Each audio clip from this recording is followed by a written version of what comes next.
um deputado federal que é extremamente combativo, um cara que eu tenho um respeito e uma admiração imensos, e ele tem feito um trabalho também no âmbito internacional, um trabalho muito sério na Câmara dos Deputados. Paulo Bilinski. Bom dia, Paulo. Tudo bem com você? Bom dia, galera! Excelente dia, muito obrigado pela oportunidade. Estamos aqui, Marco Adriles, um abraço para vocês, pessoal.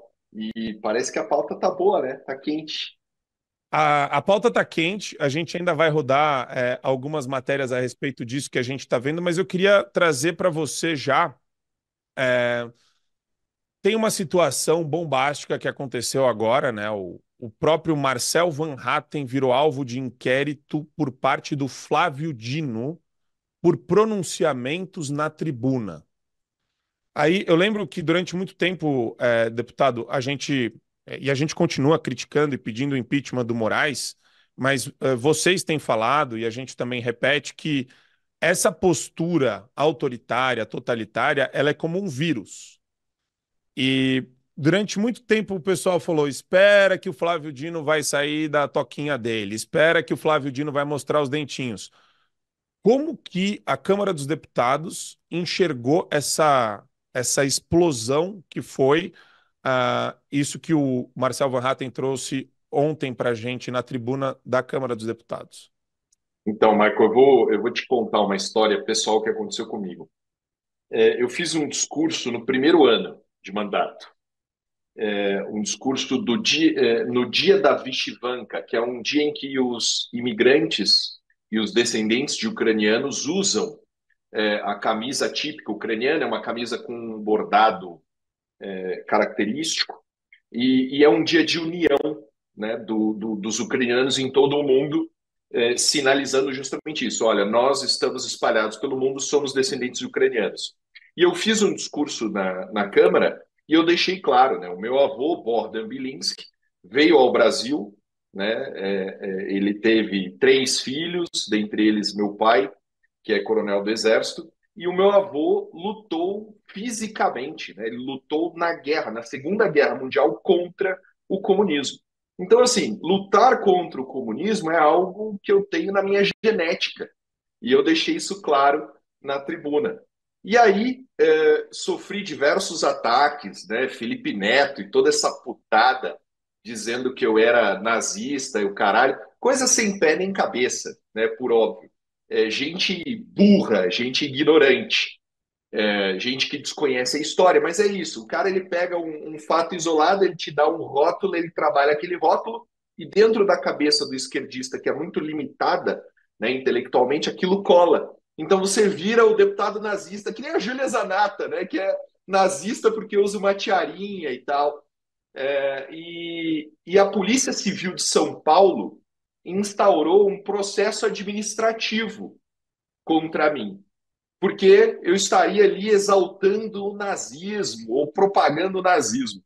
E eu até conversei hoje no grupo, num dos grupos aí que a gente tem dos deputados, quando, né, o pessoal estava falando, não é só o Van Hatten, né, o Cabo Gilberto, diversos deputados sofrem essa perseguição especificamente eu acredito que é o Cabo Gilberto, o Van Hatten e o Eduardo Bolsonaro que tiveram inquéritos instaurados por falarem contra a Polícia Federal especificamente, né? E ali naquele grupo, a gente discutindo, eu citei isso e eu citei como foi feita a minha defesa.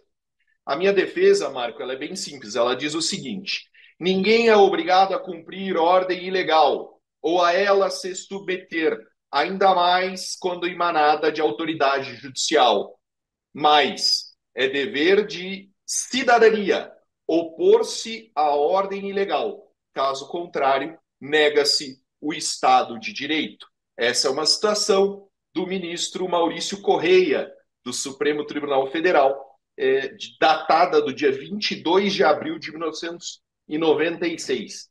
Então, a minha defesa foi basicamente assim: olha, isso aqui que vocês estão fazendo é ilegal. Eu não vou compactuar, eu não vou reconhecer a existência desse processo administrativo. Vocês estão errados, o que vocês estão fazendo é ilegal. Acabou. E literalmente o processo foi arquivado, né? Então, o que a gente tem que entender, pessoal, é que existe um limite. Você tem que traçar um limite na areia, né? E você diz assim, ó, daqui para frente, o que você, Supremo Tribunal Federal, está fazendo é ilegal. Não é aquela conversinha de a ordem judicial se cumpre. Não, meu irmão, isso aqui é ilegal. Então, instaurar um inquérito contra um deputado federal por uma fala na tribuna é ilegal. Logo, nada do que vocês Beleza, estão fazendo é reconhecido, nada é válido. Foda-se. É beleza. basicamente isso. Foda-se. Tá bom. Bilinski, meu bom e estimado e queridíssimo Bilinski, eu concordo ipsis literis com você. O que o STF está fazendo é ilegal. Mas por essa ilegalidade, por exemplo, um deputado não pode ser criminalizado por atos e palavras e opiniões. Todo mundo sabe disso, o STF sabe disso. Mas tem um homem apodrecendo na cadeia, que é o Daniel Silveira, exatamente por opiniões expressas. Você fala, tem que delimitar o que é legal do que é ilegal.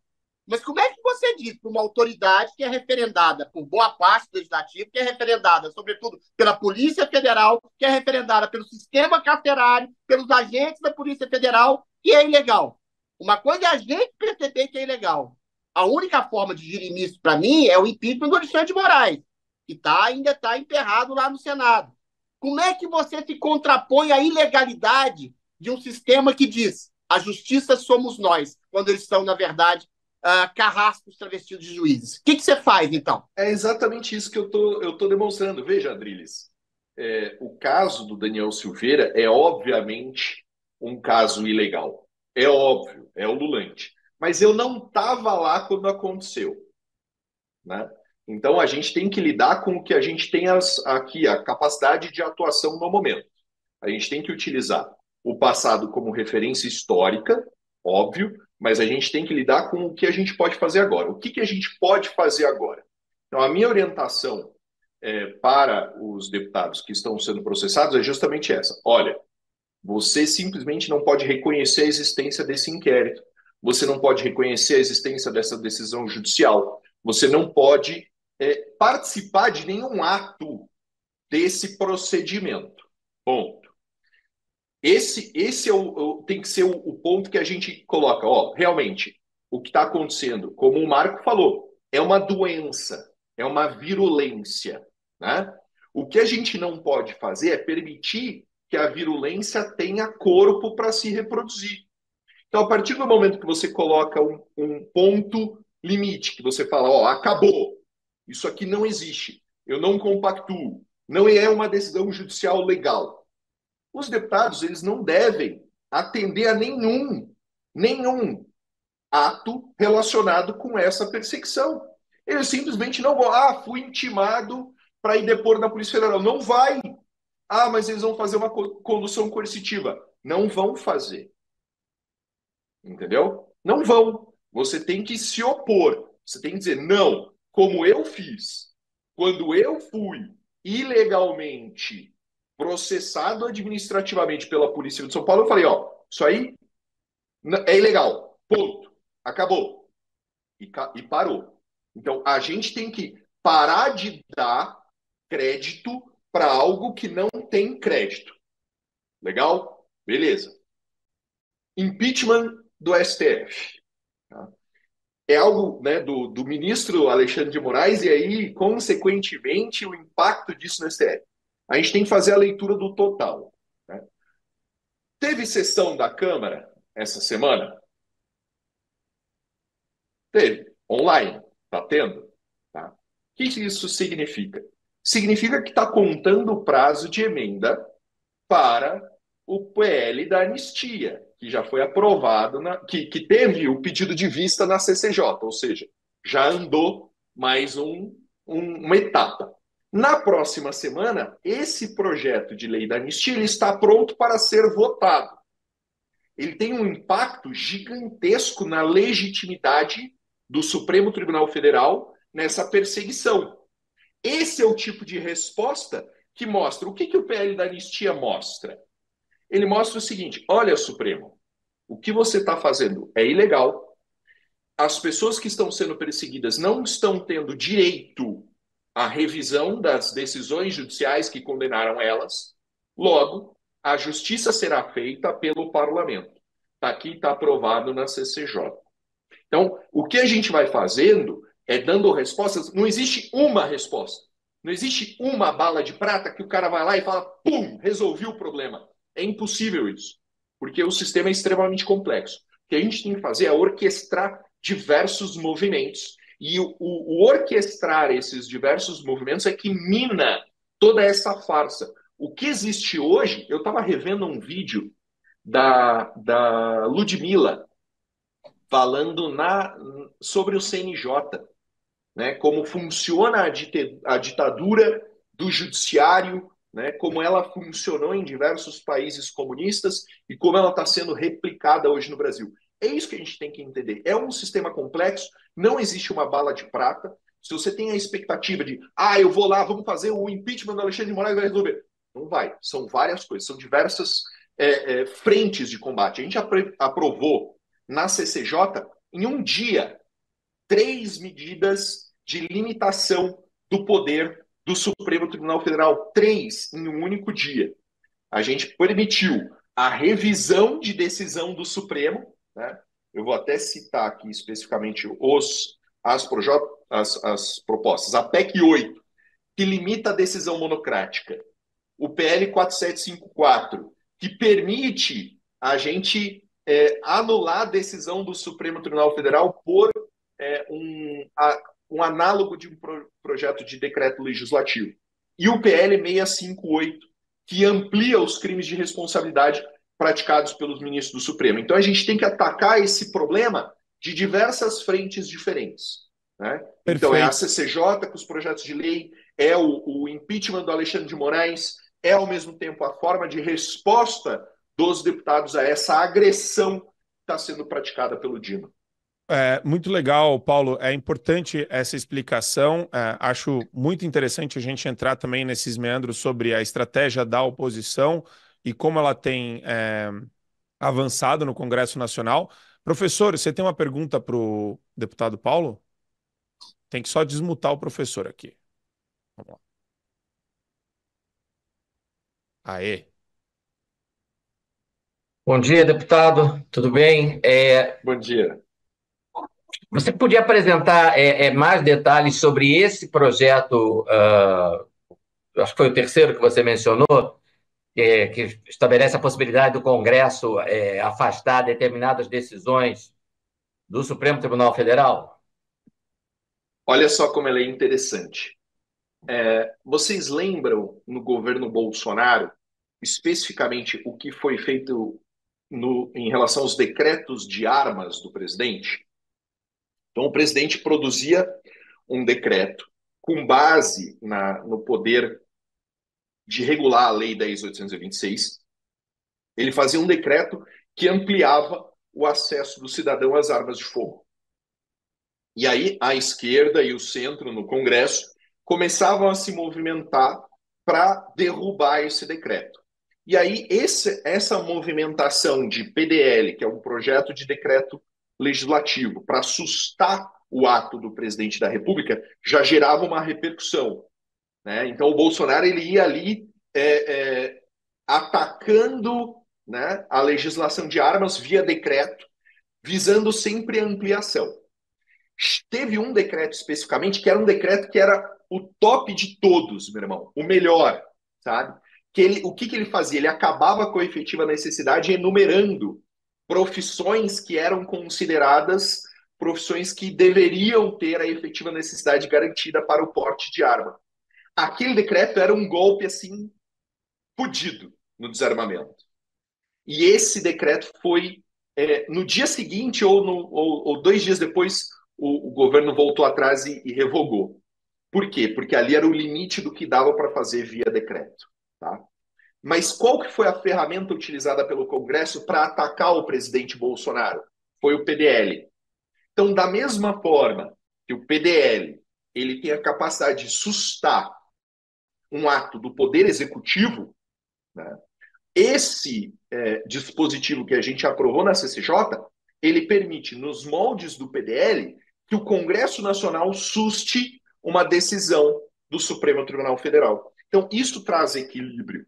Equilíbrio entre os poderes não existe um poder que é o que tem, o que é inchecável, né? O que é incapaz de ser suprimido por um ato de um outro poder. Então, da mesma forma que o Supremo Tribunal Federal expandiu as competências dele, expandiu o papel político dele nos últimos anos, a gente tem que colocar um contrapeso nessas ações e capacitar o Congresso Nacional, que é o povo, é a representação do povo, capacitar o Congresso Nacional para limitar, para dizer para o Supremo, olha, você não é absoluto.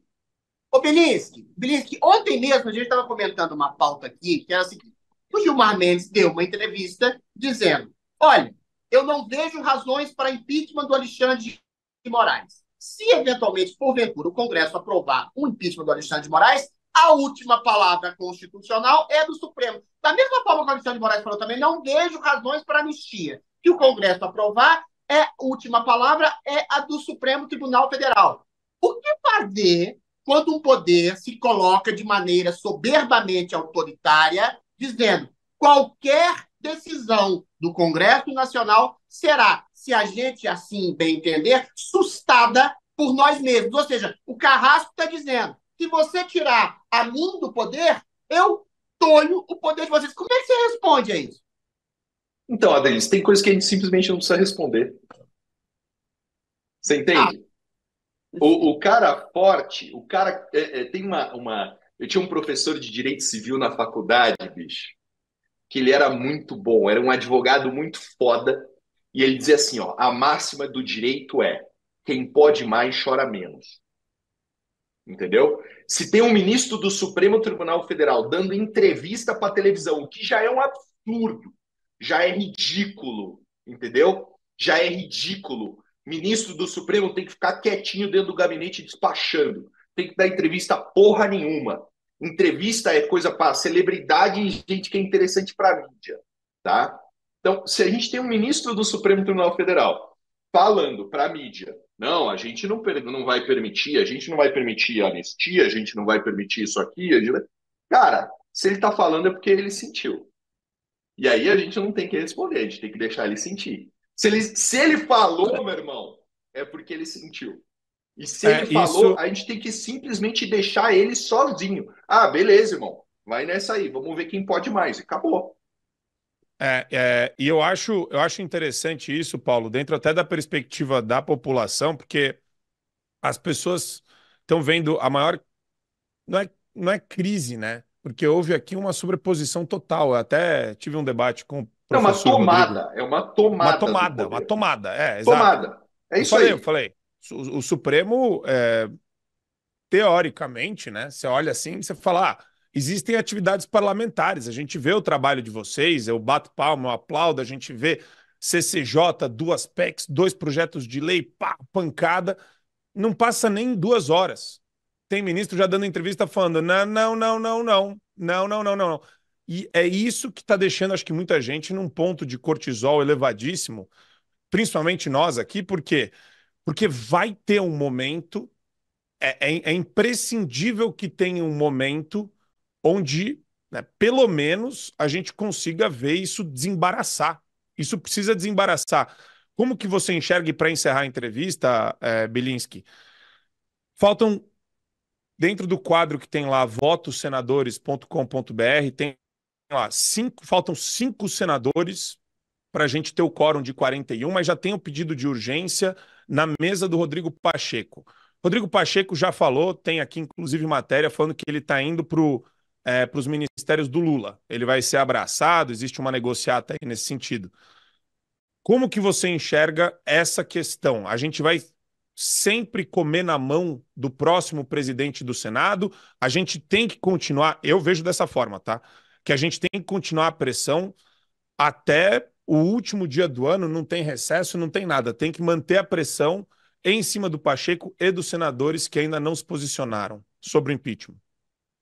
Então, assim, Marco, eu acho que essa é a pergunta mais importante que você fez e é a pergunta que eu gostaria de trabalhar melhor. Eu sou muito sensível ao que todos vocês dizem, né? O trabalho que vocês estão fazendo aqui é fundamental. É um trabalho que não tem igual, entende? Vocês são o verdadeiro jornalismo. Vocês são as pessoas que estão ajudando a população a organizar suas ideias em torno dos temas.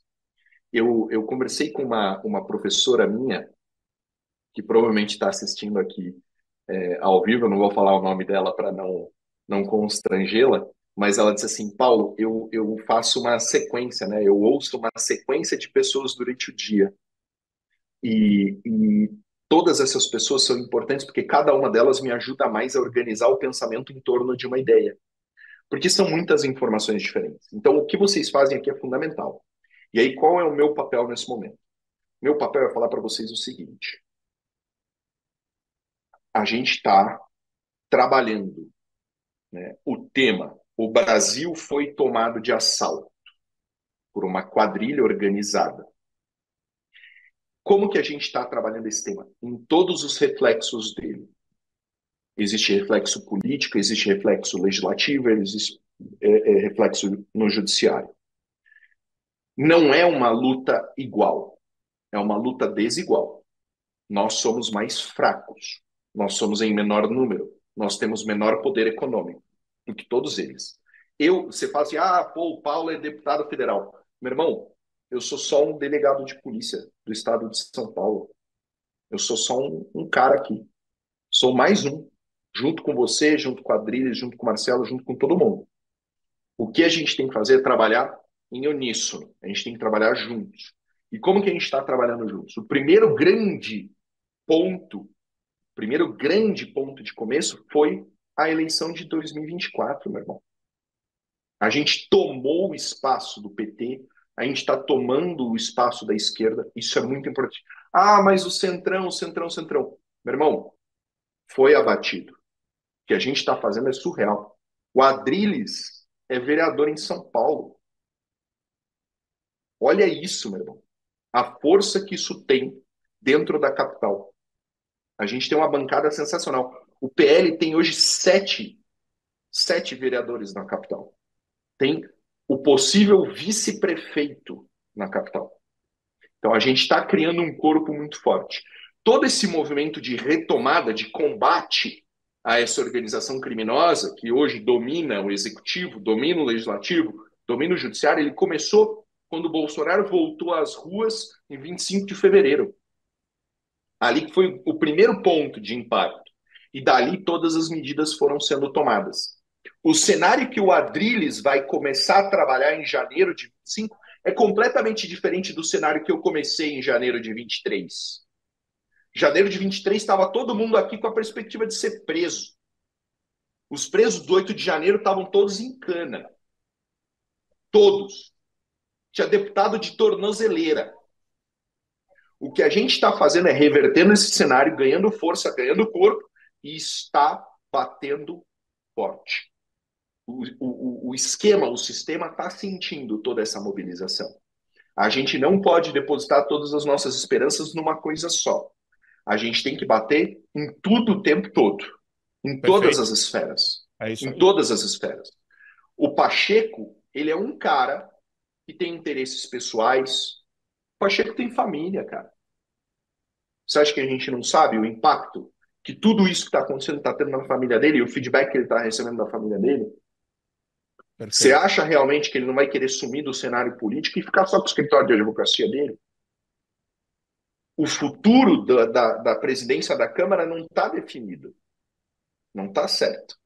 Está tudo assim, ó, é uma massa disforme que está sendo atacada por todos os lados e a gente está se fortalecendo. A gente vai ganhar a Prefeitura de São Paulo, vai ganhar a Prefeitura de Curitiba, vai ganhar a Prefeitura de São José do Rio Preto, todas as cidades estratégicas que a gente está conseguindo construir. O que eu peço para vocês é isso. Vamos manter contato, vamos manter trabalhando, não vamos depositar as nossas esperanças numa coisa só, vamos comemorar todas as vitórias.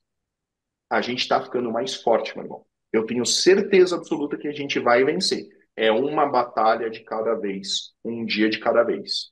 Hoje, não dá para dizer assim, o foco é 100% nisso, o foco é 100% naquilo. Cara, o foco é distribuído em vários pontos, todos eles são extremamente importantes para a estratégia final.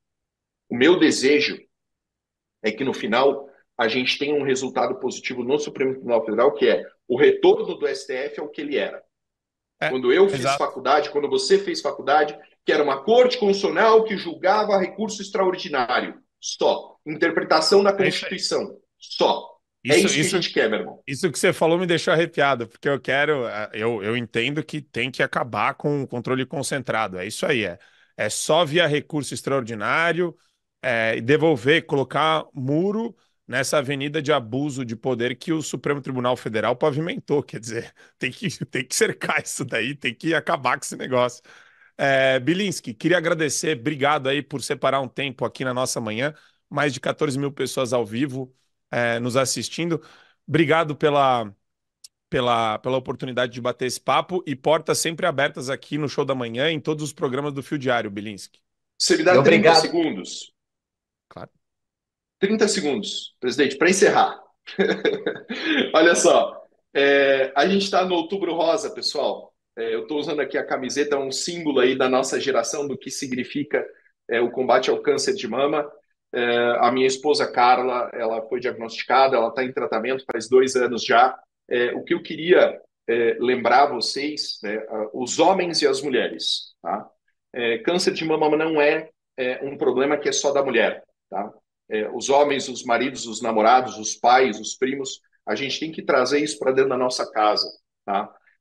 O câncer de mama ele pode ser combatido com muita eficiência, a gente pode chegar a 100% de cura. É só isso, a gente só precisa fazer o diagnóstico.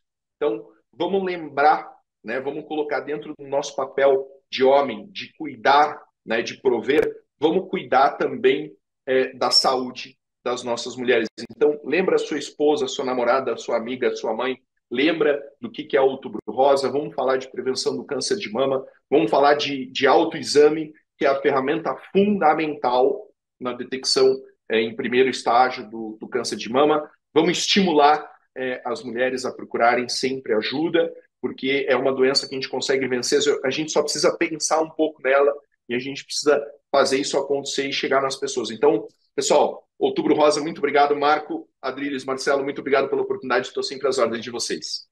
Valeu, Deputado, deputado. parabéns, parabéns e muito obrigado por essa mensagem de esperança. Nós não podemos jogar a toalha. É isso.